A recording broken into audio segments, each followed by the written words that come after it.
આહિર યુવા charitable trust દ્વારા દર વર્ષની જેમ આ વર્ષ પણ સમૂહ લગ્નનું આયોજન કર્યું છે, જેમાં 29માં સમૂહ વિવાહમાં 31 કન્યાઓ માટે ધામધૂમથી વરરાજા જાન લઈને આવશે। આ સમૂહ વિવાહમાં કન્યાઓને 130 જેટલી વસ્તુઓ કરિયાવરમાં અપાશે। ઘરની વસ્તુ અને સોના દાગીના પણ કન્યાદાનમાં આપવામાં આવશે। આ આયોજનમાં સમાજના ટોચના નેતાઓ અને ધારાસભ્યો પણ ઉપસ્થિત રહેશે। હું દિલીપભાઈ બોરીચા તકના માધ્યમથી કહેવા જઈ રહ્યો છું। આહિર સમૂહ લગ્ન સમિતિ દ્વારા સમૂહ લગ્ન સમિતિ સાથે 29માં સમૂહ લગ્ન છે અને આ વખતે અમારા સમૂહ લગ્ન રાતના અમે રાખેલા છે। દર વખતે અમે દિવસના લગ્ન કરીએ છીએ। એમાં સમાજના સંતો મંતો સાથે રાજકીય આગેવાનો અને સમાજના વડીલો અને એના દ્વારા સમૂહ લગ્ન સમિતિ દ્વારા કરવામાં આવે છે। 29મો સમૂહ લગ્ન છે 4 ફેબ્રુઆરી અને રવિવાર।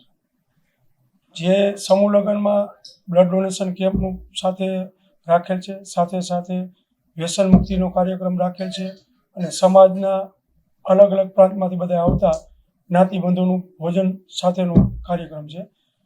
25,000 માણસનું ટોટલ અહીંયા આવશે। એમાં 15,000 માણસો 20,000 માણસો જેવા પ્રસાદી લેશે અને આ વખતે અલગ એવું રીતે કર્યું છે। દર વખતે મેં કીધું કે રાતના લગ્ન આ વખતે કરી છીએ અને 31 લગ્ન છે અને દીકરીઓને કરિયાવરમાં પણ બહુ સારી વસ્તુ આપવાના છે।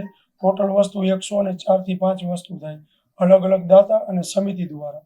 એમાં સેટી, પલંગ, ગાદલા, મિક્સર અલગ અલગ કરિયાવર આપશું। મોટા નેતામાં ધારાસભ્યશ્રીઓ જ્ઞાતિના રહેશે, જે ઉદયભાઈ ખાનગઢ છે, જવાહરભાઈ ચાવડા છે, સંસદ સભ્ય અમારા પૂનમબેન માનવને પણ અમે આમંત્રણ આપ્યું, એ પણ આવવાના છે। બધા રાજકીય આગેવાનો આવશે। તારીખ 4 ફેબ્રુઆરી 2024 રવિવાર રેસકોર્સ ગ્રાઉન્ડ આપણું રાજકોટ અને સાંજે 3 વાગ્યાથી કાર્યક્રમ ચાલુ થશે। 3 વાગે જાનું આવી જશે અને હસ્તમેળાપનો સમય સાંજે 6 વાગે છે। ભોજન સમારંભ 7 વાગે ચાલુ થશે અને પછી રાત્રે 9:30 વિદાય। સમાજના લોકોને જ આમંત્રણ છે। સમૂહ લગ્ન છે પણ કોઈ બીજી જ્ઞાતિના ટૂંકમાં મેન જે અમુક ટ્રસ્ટો છે, કોઈ એવા આગેવાનો છે, એને અમે આમંત્રણ આપીએ છીએ।